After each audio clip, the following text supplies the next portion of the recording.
I am so excited you're here. I hope everyone is having a wonderful day so far. So make sure that your chat is open because we're going to be using that today. So is everybody having a good day? Give me a thumbs up. Yes, hearts, smiles, claps, whatever. Yes, say yes. Let me see. I hope you're having a good day. Yes? All right, very good. Okay, so it is Valentine's Day, and what better way to celebrate it than to celebrate yourself, right? So, and that's exactly what we're going to do. So let me know in the chat where you're from. I'd love to see where you guys are calling in from. So that'd be great. So, but I'm going to go ahead and truck on. So today we're going to talk about how to reclaim your life after a toxic relationship. That's what you signed up for, right? Oh, cool. Trinidad and Tobago. Cool. So now I just want to go ahead and make sure we're all on the same page. I'm going to clarify, what do I mean by a toxic relationship? So just so we're all on the same page. So this is any relationship that is unhealthy in the sense that it is caused by it causes great emotional and psychological harm. It was riddled with fighting, lots of really, really high lows and really low lows. I'm sorry, high highs and low lows, constant tension, never really knowing what to expect. The rules were always changing, lots of confusion, lying, possibly cheating, on again, off again, or just back and forth, lots of back and forth, just psychologically. There may or may not have been just outright obvious abuse. And then with that also comes manipulation, control, gaslighting, crazy making, belittling, insults, overstepping boundaries, stealing your voice. You have to walk on eggshells all the time. You get the picture. So you guys know exactly what I'm talking about, right? Drop a yes in the chat if this is what you went through, or at least some of this. Drop a yes in the chat if you know exactly what I'm talking about. Right. Yep. Yes. So for this webinar, I originally gave it the same name as my new program, Breaking Chains and Taking Names, but that didn't really tell you what we're going to do. So I clarified it to Reclaiming Your Life After a Toxic Relationship. So today I'm going to go over very practical steps to reclaim your life and improve your relationship with yourself and with others by focusing on self-love. And there are several things that go with that, but we're going to identify some ways to nurture that self-love. And so you'll be able to begin to heal it, right? So with toxic relationships, we tend to turn on ourselves. We lose that. And I'll go into that more in a moment. But so we're going to get specific steps and followed by some very helpful and practical ways to learn how to emotionally let go of the emotional chains that are holding you back. So also we're going to gain some real clarity about how the toxicity has affected you and why. And all of these things are going to help to build your confidence, manage your stress and your anxiety. And we're going to learn it's going to help you learn how to stop getting used and abused as a people pleaser. So drop a yes if you would identify as a people pleaser, or if someone has ever told you that you're a people pleaser. You can drop me a yes and let me know who I'm talking to. Yeah, exactly. Yep. So you guys ready? Let's go. Type a let's go if you're ready, if that's what you came for. So first of all, I want to let you know a little bit about who I am and why I'm qualified to be sharing all this with you today. Okay, because I don't know who you guys are. You don't know me. So let me just kind of tell you who I am. My name is Lorianna Steele, also known as Lolo, as you might see me online. I am a certified wellness practitioner with certifications in health education, holistic life and wellness coaching, and a master of public health in nutrition. So a little backstory. I was diagnosed with major depression at 14 years old, and they were actually evaluating me for possible bipolar at one point. And for the next 5 years, I was basically a roller coaster therapy case. I was also a teenager too, but who's counting? And I never really settled out until I was 19. Again, I was a teenager. But at that point, I actually embraced faith, and life was actually amazing for several years. I was on top of the world. I was finishing college, and I it was so good that even after a major breakup from a 6 year relationship, I wasn't shook. I was great. I was good. I mean, I was sad, but I was okay. And for someone with major depression, that's a big milestone. So um, I found so right after that, I got swept off my feet and found myself in an emotionally and sexually abusive marriage for 10 years. We knew each other for 7 months. I basically married a stranger. Um, so then after that, I found the courage to leave after just a little over 6 years ago. So it was a 10-year marriage. About 6 years ago, I found the courage to leave. And I had been in counseling the entire time that we were together, minus maybe the first year or two. So I was with the whole time I was with him, I was in counseling. Um, and I just came to realize that, like when I left, that all those years that I was just going to counseling, I thought that that counseling should be enough, that just going should be enough to fix my life. Like it's almost like I thought that they had a magic wand and they could just wave it, and if I showed up, they were going to fix me. That's kind of, in hindsight, I learned that that's what my mentality was. I didn't know it at the time, but you learn. Hindsight's 2020, right? So it wasn't until after, right until the end, that I understood that I had to be in charge of my healing, right? So I had to be in charge of my healing and what my life looked like. And I'll explain that in a minute, but I had to do the work. Counseling was great for like hearing me and me hearing myself talk, but that was about it. Even if they told me what to do, I wasn't an active participant in my healing. So my mindset wasn't really in the right place. So, like I said, in 2017, I woke up, got my tail out of there, and never looked back. I had mentors and coaches that were walking me through every single blind step, and they led me into a life that I could have never imagined being where I am today, because I was finally ready to take my life back. He took 10 years of my life, and I said, I'm taking it back. I'm getting my life back. So I began coaching right away. So I wasn't even out of the house yet before I had enrolled in a coaching program to learn how to do this. And so actually in 2020, so just a few years later, I wrote my first book.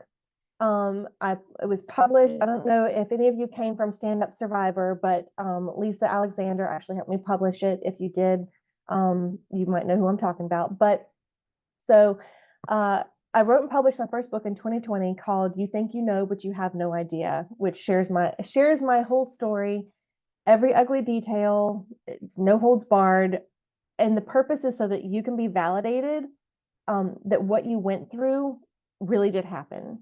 Um, because a lot of times emotional abuse, people don't see it, and we don't even realize that that's what it is. So it's a validation book. Um, and the damage that happened really did affect you the way that you think that it did.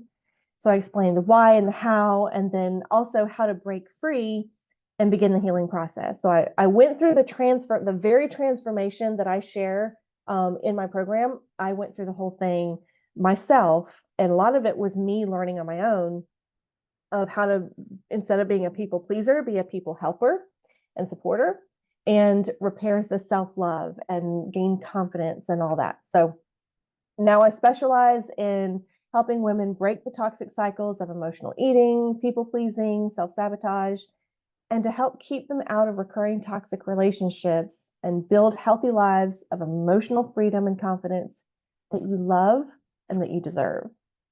So that's who I am. That's all you get. So now it's on to the good stuff. Okay. So we're going to talk about what you came for. Just wanted you to know who I was. All right. So let's talk about self love, and why it's so daggum important. So, first off, we're all designed as mind, body, and soul. Okay. These three elements of who we are have to, they have very distinct operations from each other. But in order to be whole and well, they need to be in balance and they need to operate in synergy, meaning that they have to work in concert with each other. And if one part is out of balance, it means that other parts are out of balance. So they have to work in synergy and support each other. Well, self-love is the connection that you have to yourself through these three parts. So understanding who you are, respecting yourself, and showing yourself kindness and compassion, and the compassion that you would show someone else, and the compassion that you want to be shown, the love and the compassion, all those things. So it's displayed through a couple of different ways. One is through your internal dialogue, the things that you say to yourself, as well as believing that you're you have worth and value, and showing yourself compassion and forgiveness. And that can be hard for some people. But also being kind to yourself through words and deeds and thoughts, and taking care of your body, whatever that looks like to you, because we all have different needs and different priorities. So whatever taking care of your body looks like, doing that. Okay. And then protecting yourself, and your values and your beliefs. And then finally, it involves acknowledging and accepting all of you, yourself wholly and completely, including your strengths, your weaknesses, and your imperfections. So type a yes if you heard what I just said. Let me know that you heard what I just said. The last thing I said, what did I say? It includes your strengths, and your weaknesses and your imperfections. So all of those things. That is part of self-love. Okay. But what happens is being in that toxic relationship has a really profound impact on different areas, a lot of different areas of your life. And this one takes a really big hit for quite a few reasons. But one factor to consider, though, is that sometimes we might actually get into those relationships in the first place because we already have low self-worth, low self-esteem, low kind of like value, and we don't even know what self-love is. So we accept less. And then simply because there's an internal belief that you don't deserve anything else. This belief could have come from childhood or just after a string of bad relationships or choices that took you on a downward spiral. Whatever the vehicle was to get you to that point, that isn't really the focus here right now, because it could have been that you were on top of the world and had no idea what you were even getting yourself into. Kind of like me. I was living my best life. I was on top of the world and I had no idea what I was getting myself into. I thought that I was getting involved with someone who was going to take care of me and give me the world. And it wasn't until I had gotten hooked and that things kind of started going sideways. And it was right under my nose and I didn't even realize it. And so if that happened to you, that also affects your trust in yourself and with other people. So maybe that's you. But what happens in these relationships is they take advantage of the vulnerable part. Yes, the vulnerable part, the vulnerable parts of you that you share with them. So you expose yourself to them, thinking that you can trust them, and then they take advantage of it and they destroy that part of you. So they rob you of the parts of you that make you, that make you compassionate and joyful and generous and loving. And over time, and that's when it's hard to trust yourself, right? Let alone anyone else. But over time, this person convinces you through various tactics and methods and stuff that you're not enough. And they convince you that you're supposed to be perfect, but you're not. Your shortcomings make you, they emphasize your shortcomings and they make you feel like a complete failure. They convince you that you're not worthy of anything good, that you deserve to be run over, and nothing you have to offer is worth anything, and that you can't do anything right. So type yes in the comments if this hits home with you. So who am I talking to right in here right now? Who can relate to that? Yes. Susan, yes. So then you come away with your internal dialogue. Okay, this is what I call the toxic dump. This is the dump that they left on you. I could use more stronger words, but we'll roll with it. So the internal dialogue, it begins to they basically poisoned it, right? So their nastiness and their toxicity has completely poisoned your internal dialogue, and now you've got a mess to clean up. Because if we don't, what happens is you're unable to do the things that you need to do to heal from their toxicity. So you may find yourself repeating history and ending up in more toxic relationships. You may begin to resent yourself and hold a grudge against yourself, which is then going to lead you into unmanaged emotions and unmanaged stress, as well as destructive behaviors. And one of those is emotional eating. But you may also be more prone to resist change and resist the healing because you don't believe that it's possible for you or that you deserve it. But I want to repeat something that I just said, though. It keeps you from doing the things that you need to do to heal. Meaning, what I said about myself, you are in charge of your healing, not your doctor, not your therapist, not your counselor or preacher or your new partner. You get to take charge and reclaim your life and heal from your trauma. You get to do that. So here's something I want you to think about for just a second. Who is the one person that's going to be with you for the rest of your life until you take your last breath? Who is guaranteed to be with you until you take your last breath? Any guesses? Let me see some I don't knows or answers. Bingo. You are the only person that will indefinitely be with you until your last breath. Yourself. So you are your most valuable asset. And how you treat yourself is going to affect you for the rest of your life. Think about your relationships with people, okay? If you're rough to someone and you are, well, we'll get to it in a second. I'm about to get on a rant. I got it all out. But not only that about how it affects you the rest of your life, but it also, how you treat yourself sets an example for others of how you will and will not tolerate being treated, right? So it kind of sets the standard for other people because it's what they see. And so even if it's subconscious, even if they don't realize it, how you treat yourself is, they see it and they are going to mimic that.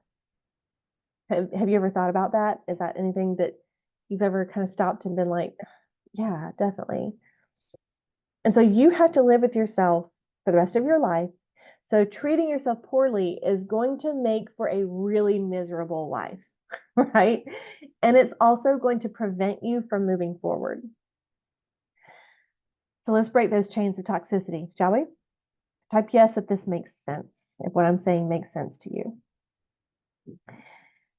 So here are 4 ways that you can begin healing that self-love while also building confidence, managing stress and anxiety, and putting a stop to being used and abused and taken for granted. But first, though, I want to say one thing, though. How they treated you is not your fault. It is not your fault. You did nothing to cause them to be the way that they were. Sorry, I'm bouncing the camera. They were already toxic and they were already abusive. And part of that toxicity and that abusiveness is to manipulate and suck in the vulnerable people and the loving people and leech off of them. So to suck the life out of them, that's part of who they are. That's their nature of who they are. So what they did does not define who you are, it defines who they are. So now in my program, we spend a lot of time on learning how to forgive yourself and release this infliction, because a lot of us walk away blaming ourselves for staying so long, blaming ourselves for not picking up on the flags, blaming ourselves for letting them do it.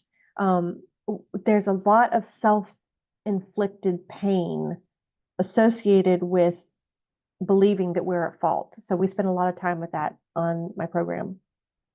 But that's a whole lesson in itself that is not part of this one. So I'm going to move on. But I wanted you to hear that from me at the very least. Now, most of us have, we talked about the internal voice, right? And most of us have this internal voice that talks to us all day long, right? This voice is the one that whispers or yells, mine yells sometimes, the negative and degrading things to you, such as, why do you even bother? You can't do it right. You can't do anything right. You're a complete failure. You're such a burden. You get on everyone's nerves. You might as well just disappear. You're ugly. You're fat. You're just in the way. You might as well just get out of the way, just disappear. Something else that this voice does is it gets in your way. So it'll say things like, you can't do that. You're not good enough for that. That's too scary. Don't do it. There's no way. That's impossible. You're going to live the rest of your life, or you're going to live like this for the rest of your life. You're depressed, and that's just who you are. Change is too hard. So let me know if you recognize this voice, if this voice sounds familiar to you. It makes you get in your own way, and it holds you back. So you have to talk to this voice, right? You have to basically put reins on this voice and control it. Okay, so now I want you to think of someone that you truly love. Okay, just like you really just adore this person and they mean the world to you. Okay, I want you to close your eyes. I want you to picture this person standing right in front of you right now. Okay, you got them? Would you say those things to this person? How would those things that your internal voice says to you, how would that make this person feel? This person that you love, that means the world to you. How would it make that person feel?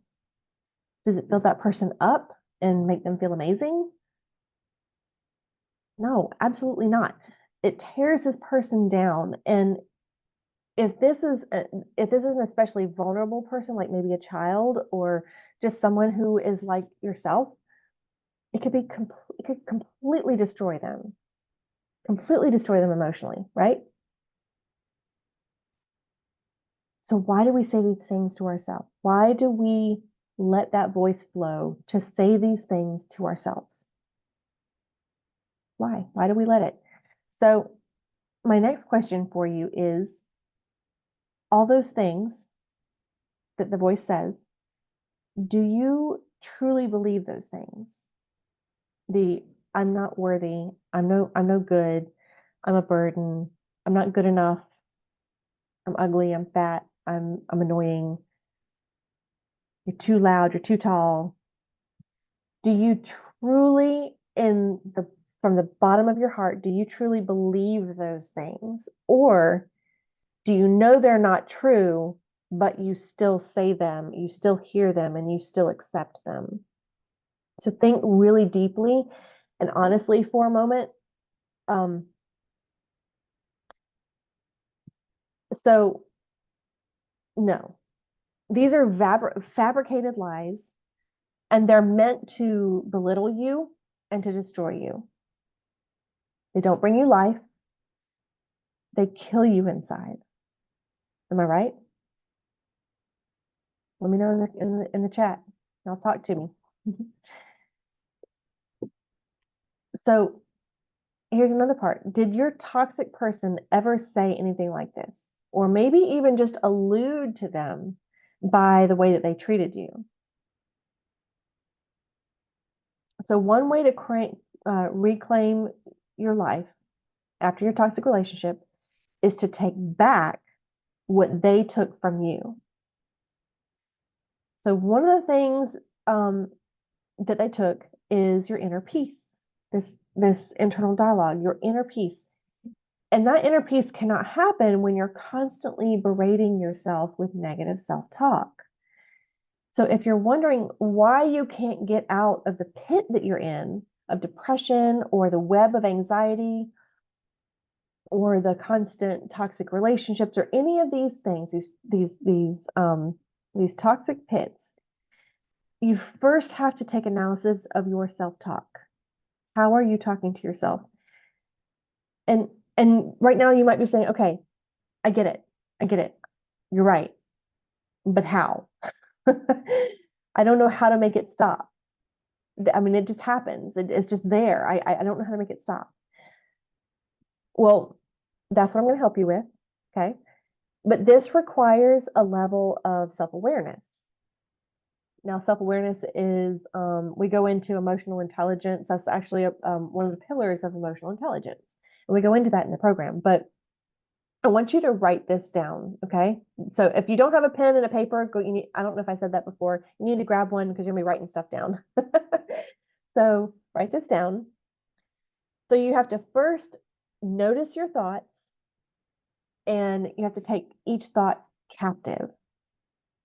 Awesome. You have to take each thought captive. You have to catch it mid-flight, okay? And that takes practice, but you have to catch it mid-flight and you have to look at it closely. Look at that thought closely. And then you have to challenge the thought. You have to think, okay, I've caught the thought. Now you have to legitimately ask, is this true?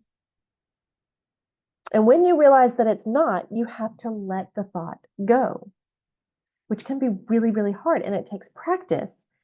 And I'm going to show you how to do that in a moment. But the next tool to write down is mirror talk. Has anyone ever talked to themselves in the mirror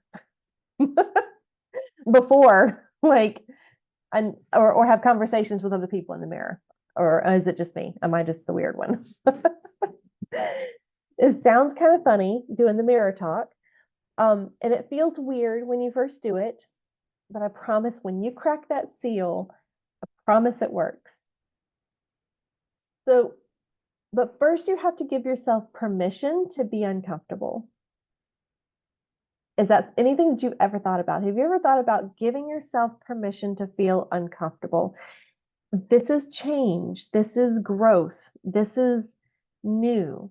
And so change, growth, and new things are uncomfortable because it's not what we're used to. So we have to give ourselves permission to approach that. So what this entails is actually spending time in front of the mirror and talking to your reflection as if it were another woman looking back at you. And it's a different person who desperately needs to hear encouragement and positivity. You might even write down compliments and positive affirmations on a note card, because sometimes maybe if you're feeling really uncomfortable, you can't really come up with anything. So prepare ahead of time. Write these things down on a note card and then read them to yourself, eye to eye, like looking yourself in the eye in the mirror as if that is another person. And you have to connect to yourself. You have to connect to the part of you that's resisting, because part of you is resisting. So here are some examples. Okay, I'm gonna give you a couple of examples. You're a warrior. You made it out. You're a warrior. You did this. You're here. You're beautiful. You're enough. You can do this. You've gotten this far. You can do this. You deserve more. You deserve joy. You deserve love. And here's the kicker. I love you. Actually looking at yourself in the eyes, in the mirror, and telling yourself, I love you. Now, before you jump too soon, I know what some of you are thinking. I can't do that. I don't believe it. And I understand. And that's actually something that we work on through the program. But for now, I would ask you to think about this one question. Okay, if you're saying, I don't believe this, I can't do that, it's not true. The question I have is, why don't you believe it? Why do you think those things are untrue? And I want you to really listen to your own answer. Evaluate the answers. What is the first thought that comes to your mind? Is that true? Okay, this is a really intense self-reflection of your subconscious. What is coming up before you even think about it? And those are the thoughts you have to catch. Those are the thoughts that you have to look at under a microscope and put on trial. Legit, like that's actually a worksheet that I have. It's putting your thoughts on trial. What evidence do you have for this? So then go back to the exercise that we talked about earlier. Like I said, challenging the thought. And then you're going to practice the mirror talk and keep doing it until you believe it. Because if you think about it, think back to your toxic relationship. What did your toxic person say to and about you and make you believe? What did they say and make you believe about yourself? Did they convince you all those things that we talked about a minute ago, or I talked about? Why would you listen to them and believe them, but not yourself? Right? This is a challenge that we sometimes don't think about until it's presented to us. And it's like, oh, well, that makes a lot of sense. But it's not something we think about just naturally. They were able to convince you of a lie. And now you get to reverse that. You get to reverse that and believe the truth. So here's the thing. When you do this, you're actually initiating a connection with yourself. This is part of that whole self-healing, that self-love. You're initiating that connection. And when you have connected with yourself and you believe that you're worthy and you're beautiful and you're safe and that you're enough, this will improve your self-worth, and you're not going to accept being walked on because you now know what you're worth, right? You have developed this relationship. You're not going to let somebody talk trash to your best friend, like your absolute best friend or your kid, because you have that connection with them. You don't want them to go through that. So when you're connecting to yourself, you're not going to tolerate those things anymore because you value yourself. So you wouldn't let someone trample on your most valued treasure, would you? And you have to accept yourself to be that. You have to accept yourself to be a valuable treasure. So please type yes if this is resonating with you. If I'm speaking to you, please type yes and let me know. Awesome. Yes. So I just want to make sure that we're on the same page and that you're getting something out of this. That's why I asked you. I want to make sure that we're connecting. So, all right. So the last thing I said was you're not going to let somebody trample on your treasure, right? So that leads me to the next point, which is boundaries. If you have been in recovery long enough, I know you've heard this word. I know that you have been told you need boundaries. And I know it's hard for us as people pleasers. They feel mean. They feel wrong. Sometimes they're downright terrifying at times, right? But write this down, okay? This is another one to write down. We have to have boundaries in life. Just, they're everywhere. And I know as people pleasers, this is scary, but think of your home, okay?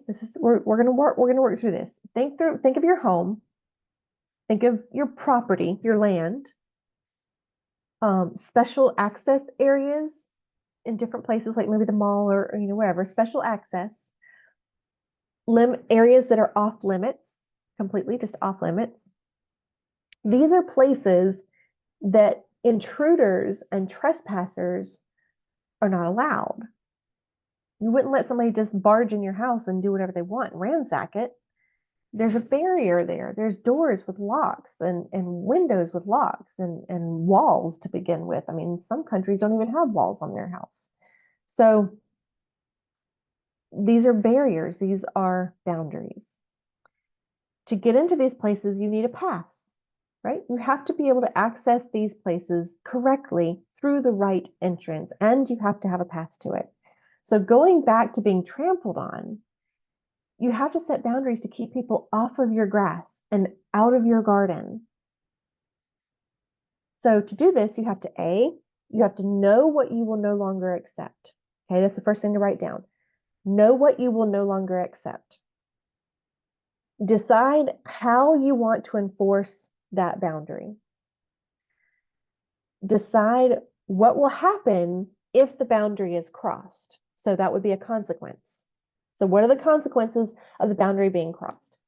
And to do this, you've got to learn how to be assertive. No, I said assertive, not aggressive, not mean, but just assertive, meaning you stand your ground and you don't waver in the face of intimidation or even just a simple request. So they got to be firm. Let me give you an example. If you're being yelled at, okay, if you're being yelled at, a boundary might be, I won't be yelled at, okay? Well, that's all fine and well, but what's gonna keep someone yelling at you? What's gonna keep them from yelling at you? There has to be a way to enforce it. So this might be discontinuing the conversation until they're no longer yelling. Or if they continue and they will not calm down, the consequence would be to completely remove yourself from the situation. Leave the area, leave the house, whatever it is, leave. And a secondary consequence is that they're going to be pissed, but that's not your problem. That's their problem. They're the ones that have to deal with themselves. You're not responsible for how they respond or react to you enforcing something to protect yourself. See what I mean? Like, so if they get pissed, it's their problem. It's their problem that they created. Like they created the situation. So if you're not there, they can't control you or manipulate you or and make you submit to their rage. They'll have to calm down to reach a resolution. So by creating boundaries, you're telling people where the line is and showing that you won't tolerate things. And so here's a less severe example that might happen just in your everyday life, okay? So let's say that you're volunteering somewhere, okay? You're volunteering for somebody, you've agreed to a certain task for a certain amount of time. Say the person you're helping asks more of you and more and more, and because you're a generous person, they expect you to just give freely because that's what you've always done. You've just always said yes and you couldn't say no. Well, now you're establishing boundaries. So a new boundary might be might be to say no when necessary, so that you can always give an authentic yes. You want to give an authentic yes, so you have to say no in other areas. So to enforce this, you might say, "I'd love to help you. I'm going to have to say no this time." What does that mean? That doesn't mean. It was just I have to say no. Now, what are you about to do after you say that?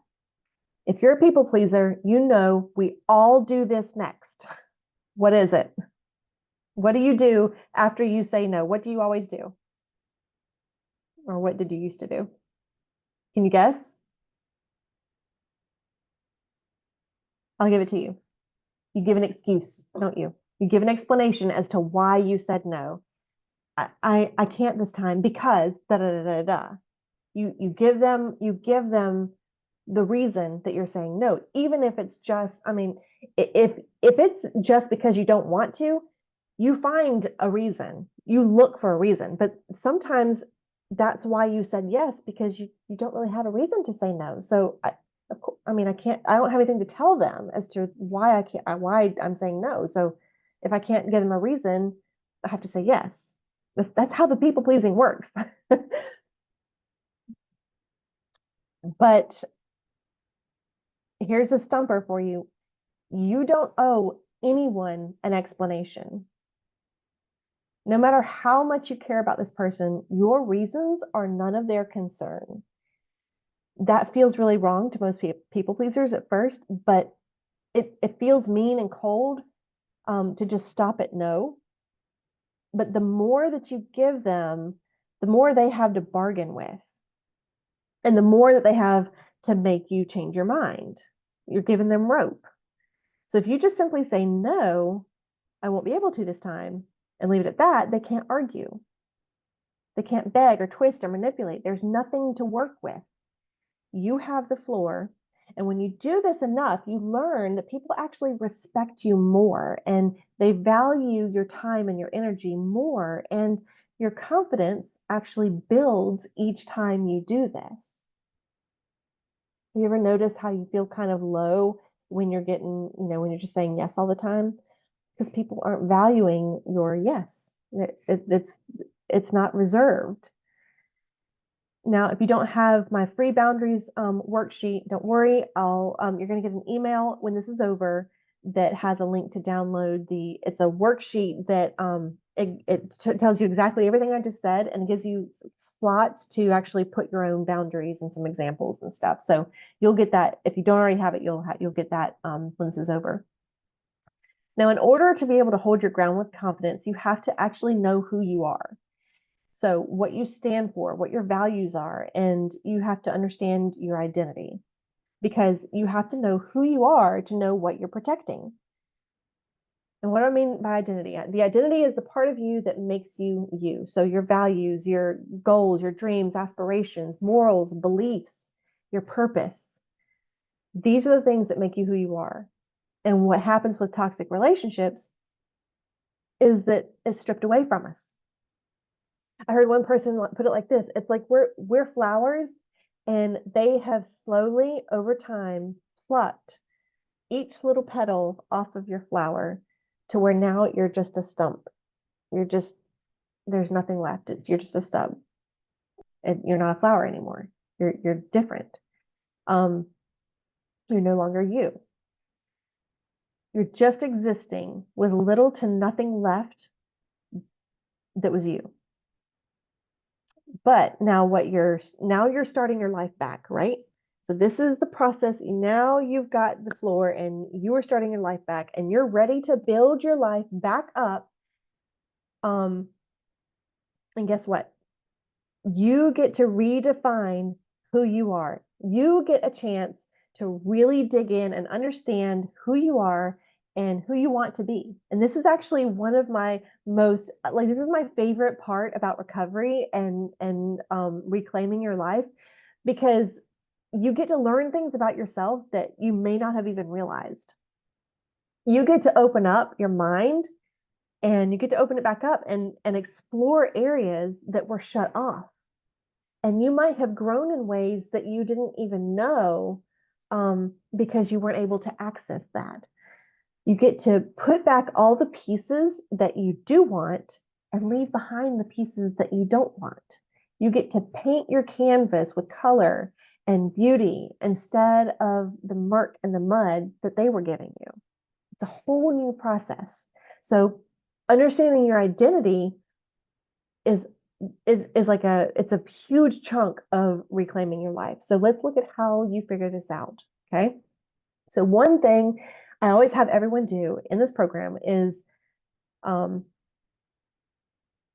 need to I'm sorry, I lost my place. Something that actually pulls together the concept of self-love and self-compassion and identity. So it pulls everything together. So you're going to get a piece of paper and you don't have to do this right now, but just write the instructions maybe. Unless you join the program and then you're going to get it anyway. But so to get a piece of paper and number it from 1 to 10. Okay. Type yes if you've ever seen the movie 10 Things I Hate About You. Have you ever seen that movie? It's one of my favorites. Well, we're going to write 10 things that I love about me. So I want you to think of everything. Some examples. So just write 10 things that you love about yourself. So I love my eyes. I love the color of my eyes. I love how I make people laugh. I love that I'm a giver. I love that I'm smart. I love that I keep my family close. I love that I'm independent now. I love my red hair, which I don't have, but I love my red hair, my voice, my handwriting, you name it. Write down 10 things that you love about yourself. This might take a little bit of work. At first, you might only be able to come up with one or two if there's a lot going on. If you can come up with more than 10, hey, keep going. But set a goal to come up with 10 things. Okay. All right. Then you're going to write 1 through 10 again, and you're going to write down 10 things that you do well, 10 things that you're good at. Okay. Um, and if this list overlaps with the first one, that's perfectly okay, because if you're really good at something that you do naturally and you love it, hell, that's a bonus, right? So now after that one, you're going to write 10 things that you believe about yourself. But here's the trick, it has to be positive. 10 positive things that you believe about yourself. And side note, in the program, we actually work on positive mindset. Like there's a whole section on flipping your mind from negative to positive. So switching from being a pessimist into an optimist, which helps with this step. But like even in the face of adversity and challenge, you're able to stay positive. So I just want to throw that in there. So then after that, you're going to write 10 things that you enjoy. So or things that make you tick, right? Things that you love. Last list, you're going to write 10 things that you value in your life and in your relationships. Right? So we're working on our identity. So this is 5 lists of 10. So 10 things you love about yourself, 10 things you do well, 10 positive things that you believe about yourself, 10 things that you enjoy doing, and 10 things that make you tick, right? And then 10 things, I'm sorry, 10 things that you enjoy and make you tick, I'm sorry. And then 10 things that you value in your life and relationships. Sorry, I broke those up and I shouldn't have. Now, here's a little secret, a cool little secret. All right. So when you look at this list, if you were to put it in circles, and if you have things that overlap, things that you're good at, things that you love, things that you enjoy, this is what we call your unique brilliance. Your unique brilliance helps you understand your purpose and your calling. So that's a really cool way to come up with, like, if you're stuck in like a career or a career change, or you're bored at your job, or you just, I don't know what I want to do with my life. This is a really cool way to see kind of where you would be good, a good fit. All right, I'm gonna try and speed through the last bit. I tried to shorten this. I'm sorry. Okay, so the last thing to cover is mindfulness and meditation. So we've gone over self-love and boundaries, identity, positivity. And so now you might be thinking, great, that's cool, love it, but my anxiety is through the roof. My depression, my ADHD, my overall mental health just won't let me do that. A lot of people get stuck at this point. So I just, they might say, I just don't see how that's going to work for me. Like that's not going to work for me. And they shut down. Okay. This is a point where a lot of people shut down. This is part of being the active participant that I was talking about. So if you stick around with me for any amount of time, you're going to hear me repeat, action is the reflection of a decision. So you're not going to do something until you actually decide to do it. And if you've really decided to do something, you're going to do whatever you need to do it, right? So write that down. Action is the reflection of a decision. This is where implementing new techniques comes into play. So I have a lot of ways to implement things that we talk about, but one of them is mindfulness and meditation. So the reason this is used is because it's an extremely powerful method to retrain your brain. Like you're literally retraining and rewiring how your brain responds to things, how it works, how it thinks. It's really, really powerful. So you unlearn some of the things that you've picked up in your toxic relationship. And mindfulness meditation helps you let those things, the new things take root in your mind, right? So mindfulness is the practice of allowing your mind to be fully present in the exact moment that you're experiencing. So this is helpful when you're having anxiety attacks or depressive thoughts, or if you're ruminating about the past, or worrying about the future. So engaging in mindfulness as a practice literally cuts the brain off from being in two places at one time, because you can't be. It cuts the brain off from the process of worrying or ruminating. So we cannot process two thoughts at the same time. It's legitimately impossible.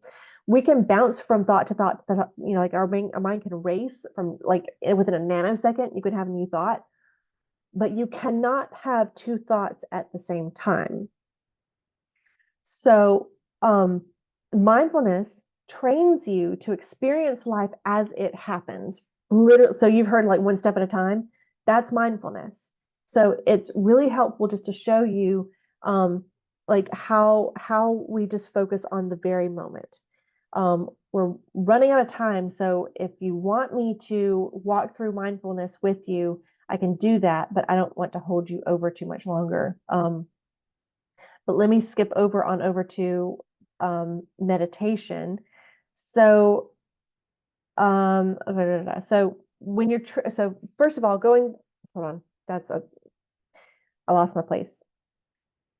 Okay, so the mindfulness and meditation. So, um, remember what I said earlier, that you can't be in two places at one time. So when you're focusing on the here and the now, you're not able to ruminate or worry, and you can't do the what was and the what I wish, right? So in that moment, it doesn't exist. So for example, trauma bond, okay? If trauma bond keeps you stuck wanting to go back or missing the person, despite what they've done to you, now you don't have time to get into, I'm sorry, I don't have time to get into all the program, but regardless, when you're experiencing those thoughts or temptations, when you practice self-awareness, you're able to capture those thoughts. That's kind of the process of capturing those thoughts. And that's when you can challenge them with reality and truth. And then you can bring your awareness also to your present moment. And you can say things like, I am here right now in this moment today with my friends or by myself, at work or at home. Like you're describing where you're at and what you're doing, and saying, I'm free. I'm not controlled. I'm safe. I'm experiencing, this is the self-awareness. I'm experiencing a mental tug. I'm experiencing a tug to return to a toxic environment. I'm feeling pain in my chest and pain in my belly at the thought of being without them, or at the thought of going back, but something's telling me to. I'm feeling anxiety at the thought of trying to go forward. I'm feeling doubt that I can make it, but I know that I can. So I'm here, I'm now, I'm safe, I'm strong, and I'm working to heal. So that's the part that's how we kind of access that part of our brain that cuts off the past and the future. You are describing your experience as it happens. You're not denying it. You're not shutting it down. You're not sugarcoating it. You are just calling it for what it is. And you're taking the judgment off of those thoughts. Notice you're not going on about the thoughts. You're just saying, I'm having a thought and this is what it is. The end. That's all it is. So that is the release. That is how you let go of things. And taking it a step further, when you get into meditation, meditation is the process of, there's a lot of different ways to meditate, but when we do mindfulness meditation, we are practicing. It's like a fire drill for your brain. Okay. So when we have fire drills at work or at school or whatever, we're practicing what we would do in emergency, right? So meditation is the practice of the emergency. So we're putting into practice an intentional mindfulness moment that literally creates new neural pathways in your brain so that when you get to an emergency, your brain knows exactly what to do. And you have rewired where your thoughts go. So you no longer go to, like if you were triggered before and you went to this place, now you are learning how to, when you're triggered, to now take the calm way, the peaceful way, the controlled way. You are now in control of your mind. So there are actually two meditations on my YouTube. It's a new channel, so I'm sorry, there's only three things up there right now. But there's two meditations on my YouTube that if you're on any of my social media, you can get to my it's Lolo the Coach is the YouTube channel. But they are mindfulness and also releasing negative thoughts. Okay, that's those two. So if you want to check those out, you can go do that. And I explain through the process how this works. So you'll get full instruction when you do that. But I'm going to skip past this meditation real quick. So, okay, so life is a collection, okay? It's a collection of memories, it's a collection of experiences. So when you're caught up in perceiving an experience that is unpleasant, but you're able to control it through these tools, the mindfulness, the meditation, this capturing your thoughts, the self-love, and all these other things, when you're able to control the unpleasant experience, you start a new collection that's going to determine the course of your life going forward. And these tools help you separate your trauma from your current experience because now trauma has a place. Your past experience has a place that it belongs. And you can access it if you need to, but it doesn't control you anymore. So it changes the trajectory of and the outlook of your life.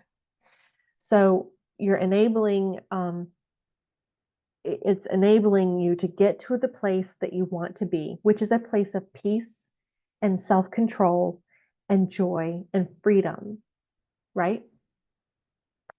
So as we come back to talking about self-love, I hope you can see now how this is something that is completely in your hands. You have the power to control your experience, and you have the power to control your perception and your responses. You get to decide who you are, what you'll accept in life, how you want to feel, what you believe, how you talk to yourself, and you get to have a healthy and positive relationship with yourself, and no one can take that from you unless you give it to them. So if you choose to, you can have that power. Because remember, action is a reflection of decision. So you have to decide what you want to do. Now, this is just one small portion of the 12-week program that I offer to help you break free from the toxic cycles of people pleasing, emotional eating, self-sabotage, and what keeps you stuck in unhealthy relationships with yourself and others.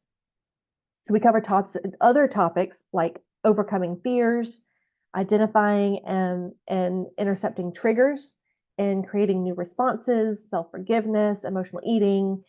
We go more into mindfulness and meditation. We really dig into that, and self-image, self-compassion. I mean, it goes on and on. More, your personal boundaries. And we also design your new healthy life the way that you want it to look, and according to what makes sense for you, and not like instead of following someone else's program that has absolutely nothing to do with you, they don't know you, and so someone else's program might not apply to you, or like healthy lifestyle, so like different diets and stuff. So we put together what makes sense for you, and setting goals and how to achieve them. So all these areas of focus, they provide you with a full scope of becoming fully you and fully empowered to take the power back in your life. Take it back and rise up as like my logo is a phoenix now. So rise the phoenix in you, and showing your toxic person and other toxic people that they no longer control you, and that you are in complete control of your life. You're healing, you're growing, you're making changes that are going to create joy and life and emotional freedom and safety and confidence and resilience and self-love. And what we do is explore each area as it pertains to you. So you get personalized experience. So if you don't struggle with emotional eating, then we skip it. If you don't have trauma bond, we skip it. If you have more trouble in one area and we need to spend more time on it, then we do that. So it's customized to you, but these are the areas that are, we work on or can work on. We work on your thoughts and beliefs and challenges. And so I guide you through the process of kind of overcoming them and figuring them out for yourself, and pulling things out that you might not know are there, and using very interactive tools and all that. So we get past your mental blocks, and together we knock them down so that you can steam forward. So if you'd like help beyond this webinar today and you're curious about the program, I'd love to invite you to schedule a time with me for a discovery call. It's completely free, no obligation. It's just a 1-hour chat, take it or leave it. This is a time that you can share with me what you're experiencing, and then we can discuss if coaching would be good for you or not, if it would be a good fit, if it makes sense for you. It might not, but I can give you some personal guidance on the things that you talk about. We can kind of work things out there, and see if coaching would be the fit for you to bring you the results that you need and that you're looking for. And so lastly, like I mentioned earlier, be watching your email for the boundaries checklist. That gives, like I said, the very specific outline on how to create your boundaries, and then space for you to make your own with some examples in there. You're also going to get a link to this recording. So that will be in there. And there'll also be the link to book a call with me if you'd like to do so. And there's no pressure. I want to offer that to you as my gift to you. So that's all for now. I appreciate everyone for joining me today. I'm sorry we got a little bit behind, but I hope you all got some good stuff from today. And I hope that it's some stuff that you can use and that will help you on your journey. Oh, and if you're not following me on Instagram, please hop over on there and follow me. It's Lolo the Coach.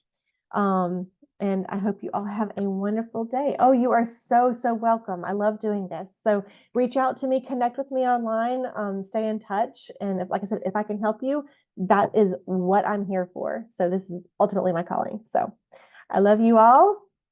And I hope you have a wonderful Valentine's Day, whatever that means to you. It means different things to different people. So y'all have a great day. Thank you so much. Bye-bye.